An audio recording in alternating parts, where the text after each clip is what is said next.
I never thought I'd be the architect of my own humiliation, but here I am, frozen with a gin and tonic in hand, watching my boyfriend's lips lock with his work wife across a bar packed with cheap neon lights and too loud music. The worst part?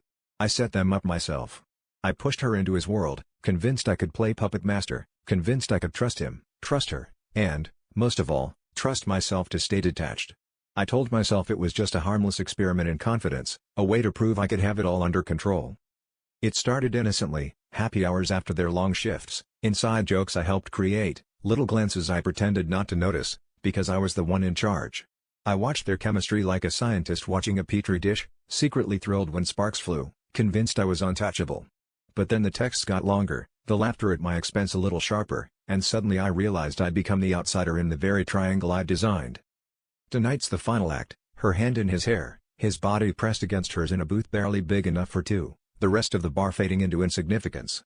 My heart is beating out of my chest, not with jealousy, but with the sick satisfaction of seeing my plan work a little too well. People always warn about playing with fire, but I wanted to see if I could light the match and keep my hands clean. The truth is, I set this up to prove I was above jealousy, above insecurity, above the petty games everyone else seems to play.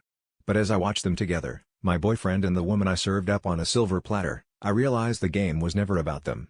I just wanted to see if I could break my own heart and still feel nothing. Turns out, I can't. And now there's no one left to blame but myself.